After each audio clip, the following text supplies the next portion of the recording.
I'm Michael Polozola with the LSU AgCenter, and I want to provide you with an update on the strawberry trials we're doing.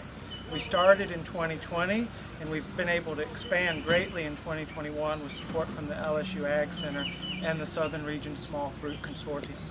So we started screening a bunch of varieties in 2020, and in 2021 I was able to select really promising ones from that and replicate them both here and in some other structures we're going to look at later. And with the additional support, I was also to expand to look at some that have ornamental potential, as well that have some other novelties like having white fruit and unique flavors.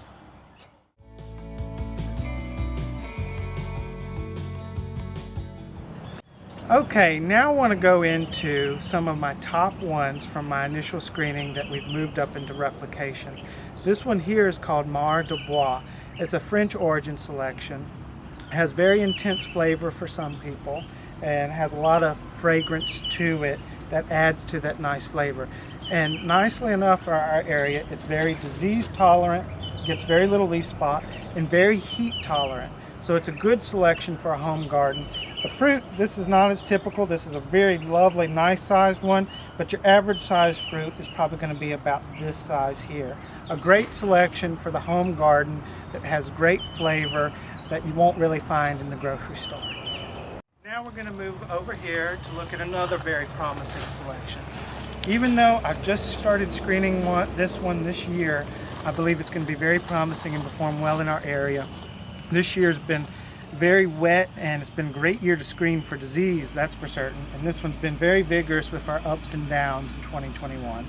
Makes beautiful large berries. Its name is Eclair, and makes very large fruit, very vigorous.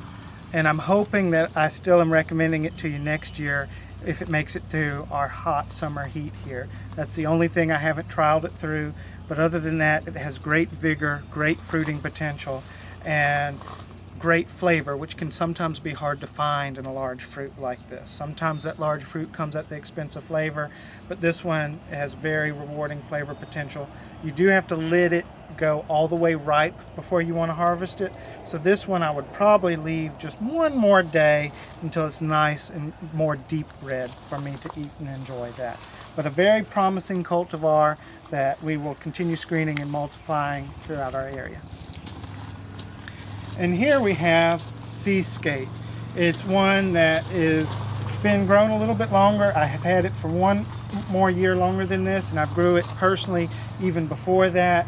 Nice disease tolerance, don't have much problem with leaf spot. Every now and then you may get one. Fruit is a bit on the tart side, but if you let it get very ripe, it's very rewarding, very rich combination of that sweet and tart together, and also has exhibited great heat tolerance, has performed very well in our area. You can see here where it's starting to put some runners. Some of these varieties do that, and as long as you're trying to push for fruit production, you are going to want to continue removing runners like this until you're wanting to specifically multiply your plant material. Then you can let them produce runners so that you can multiply and start new strawberry beds.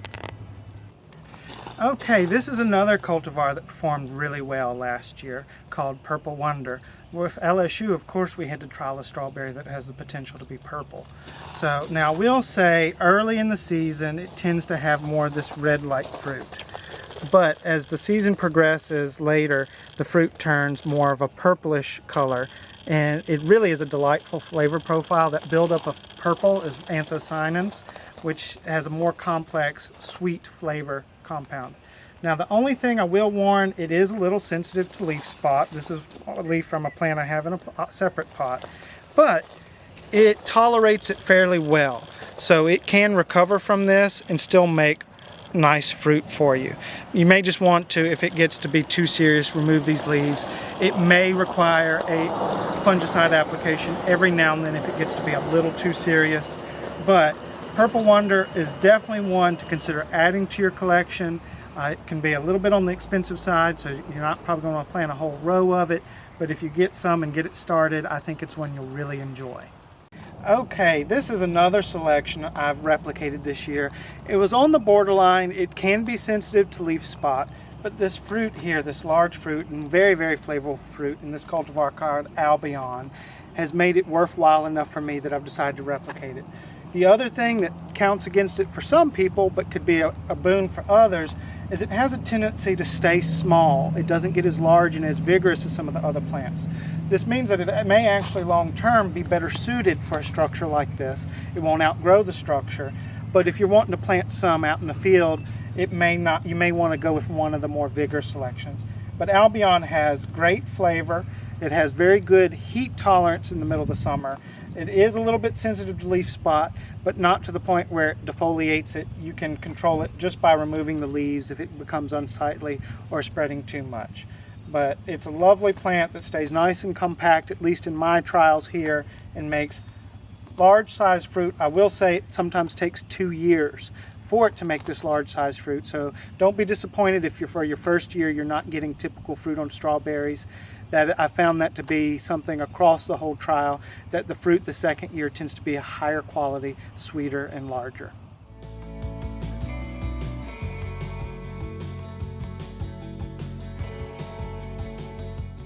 So thankfully I've been able to expand this trial to look at other strawberries of unique interest. And these in particular are ones that have colored flowers and are selected for that ornamental potential. And I think they would have great use in the landscape as a ground cover, with an upside in the fact that it still makes fruit, and thankfully good tasting fruit still for it as well. So they continue flowering into the season in waves, and you should be able to enjoy flowers throughout our spring and summer and even fall in the resulting fruit.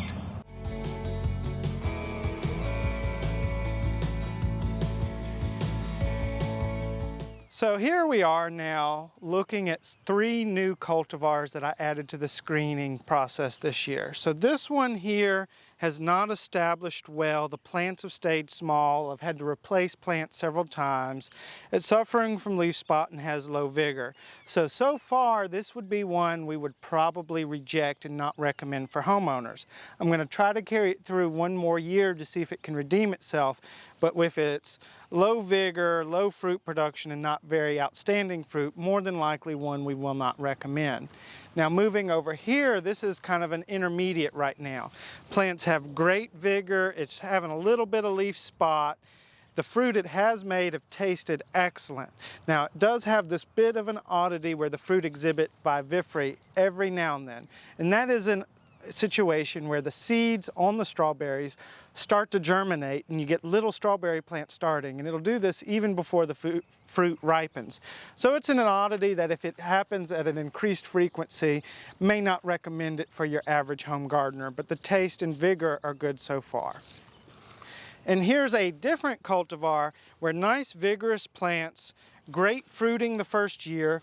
Only hesitation is the fruit is a bit tart, but if you let it ripen all the way, it gets very sweet. And the larger the plants get, the sweeter the fruit gets. So this is one that so far, if it makes it through the heat of the summer, which is another important part of the screening process that these are waiting to go through, that we may bring up to higher replication and send to other locations. Now the reason we do this, and we have different locations across the state, is so that we can grow them and find out if they do well, so that you don't have to go through this evaluation process yourself. So we go through the legwork and determine, yes, hopefully this one will be successful in your location, so you don't end up with a disappointing plant to start that might kill your gardening mood from the get-go.